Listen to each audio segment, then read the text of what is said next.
Salut tout le monde. Bienvenue à l'envers des choses. Aujourd'hui, j'ai envie de partager avec vous le cheminement qui m'a amené à interrompre mes traitements pour le cancer du sein.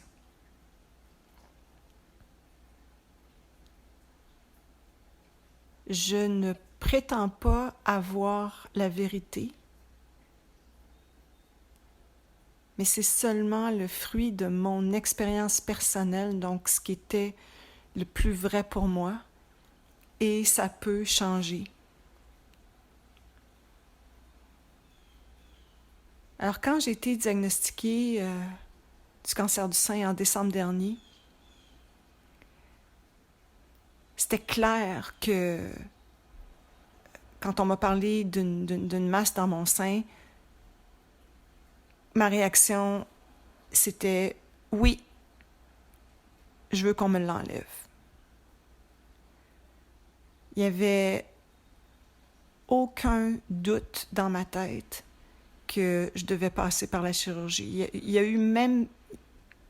eu aucune considération pour d'autres options. C'était pas du tout sur mon radar. Et donc, j'ai subi la chirurgie. Par la suite, dans le protocole traditionnel,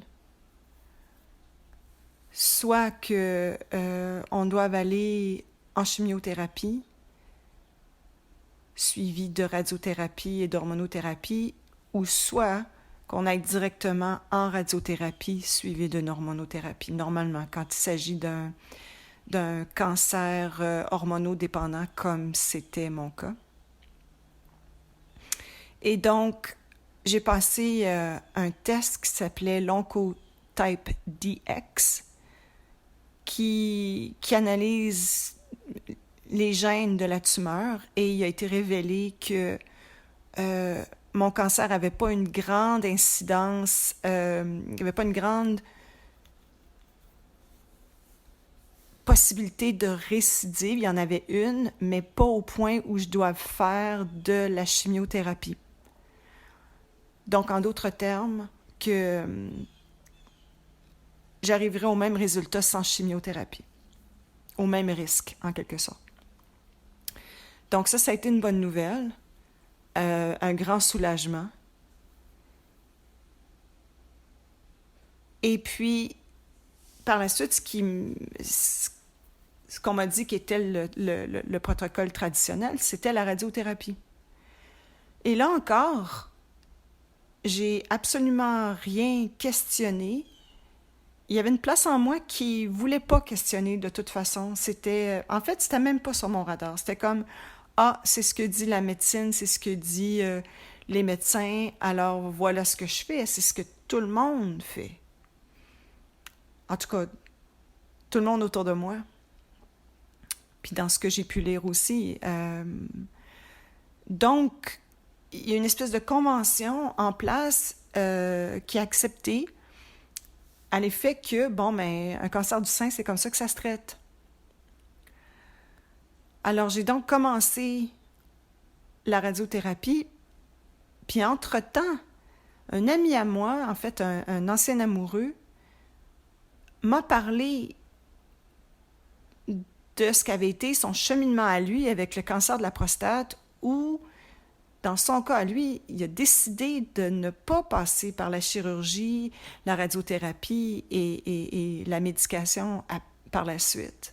Et il s'est guéri de son cancer par un changement radical de diète. Donc ça m'a interpellée et je me suis dit, OK, pendant mes traitements de radiothérapie, pour soutenir mon corps, je vais, moi aussi, aller vers un changement radical de diète. Donc, je passais à l'alimentation végétale. Et ça m'a beaucoup, beaucoup aidée. lors de mes traitements de radiothérapie. J'ai pas eu beaucoup d'effets secondaires. Et j'étais OK, il y avait un oui aussi pour les traitements de radiothérapie. Mais là, ce qui s'est passé, c'est que mon changement de diète, en allant vers l'alimentation végétale, je me suis mise à lire sur le sujet, j'ai amorcé un cours de nutrition végétale, je me suis beaucoup renseignée, j'ai écouté des podcasts, j'ai écouté les médecins qui parlaient de nutrition et des dernières avancées scientifiques sur le sujet. Donc, ça m'a amené beaucoup dans des réalisations, mais aussi dans beaucoup d'empowerment. J'ai réalisé l'importance de prendre ma santé en main en fonction de ce qui était le plus vrai pour moi. Puis là, il y a quelque chose qui a comme shifté. Rendu au 15e traitement, j'étais sur la table dans la salle de radiothérapie et j'ai senti le bombardement de radiation dans mon corps et soudainement, là, ça n'avait plus de sens. Il y a une partie de moi qui a réalisé et pour moi encore, et je veux vraiment être claire sur ça, c'est que c'est ce qui était le plus vrai pour moi et ça ne veut pas dire que c'est le plus vrai pour n'importe qui d'autre, mais pour moi, au moment où je l'ai vécu sur la table de la salle de radiothérapie, c'est que le bombardement de radiation sur mon corps, j'ai eu l'impression que c'était too much, que c'était comme un état de guerre, alors que dans ma vie à moi, je voulais aborder les choses d'une façon différente, pas aller en guerre contre des cellules cancéreuses, mais plutôt d'aller vers que tout le milieu, que tout le corps lui-même soit mis à contribution. Et je sais pas comment expliquer ça dans des mots. Je trouve pas les mots exacts, on dirait ici et maintenant, mais bref, la nutrition a commencé à avoir beaucoup plus de sens. Travailler sur le système immunitaire, pour moi, était comme plus... avait plus de sens que les traitements traditionnels. Et ça ne veut pas dire que je ne vais pas changer d'avis, mais c'est encore vrai pour moi. Donc, arrivé au 15e traitement, j'ai dit non, ça se peut pas, je peux pas. J'avais pas envie de vivre les effets secondaires que la radiothérapie me faisait vivre. Commencer à me faire vivre parce que ça avait bien été pendant 3 semaines où j'avais vraiment pas eu beaucoup d'effets secondaires. Puis, mais là, je voyais que commençait à arriver. Donc, ça brûle la peau, les radiations. Ça crée de la fatigue. Donc, oui, il y a des effets secondaires, puis je voulais pas les vivre. Je suis rendue j'ai tellement eu l'impression dans ma vie de vivre toutes sortes d'effets secondaires, d'hormones, j'avais pas envie. Et donc, j'ai arrêté les traitements au 15e. Je devais en faire 22, j'ai arrêté à 15. Et par la suite, mon chirurgien oncologue m'avait prescrit l'Arimidex, qui est un médicament qui vient bloquer les récepteurs d'estrogène des cellules cancéreuses parce que c'est comme ça que le cancer se nourrit d'estrogène. Donc, en bloquant les récepteurs des cellules, ça empêche le cancer de continuer à se propager. Et j'ai pas eu envie de faire ce traitement-là non plus. Et j'assume mon choix. J'ai dû vraiment aller voir à l'intérieur de moi mes croyances en lien avec la mort. Que si j'acceptais si en fait je refusais le traitement, ça voulait dire me jeter dans la gueule du loup et accepter une mort précoce. Alors que j'ai aucune preuve que c'est ce qui va arriver, mais c'est ce que mon mental disait, mes croyances disaient. Et donc, j'ai dû aller questionner ces croyances-là pour moi et voir que, en fait, ce que je privilégiais dans ma vie à ce moment-ci, et ça se peut que ma vie soit abrégée, j'en ai aucune idée, j'ai aucune preuve de ça, c'est que des statistiques. J'ai aucune preuve, mais ce que j'avais davantage envie de vivre, c'est d'être douce avec mon corps. C'est vraiment ce que j'avais envie de vivre. Et je n'avais pas envie à nouveau de vivre les effets secondaires d'une médication.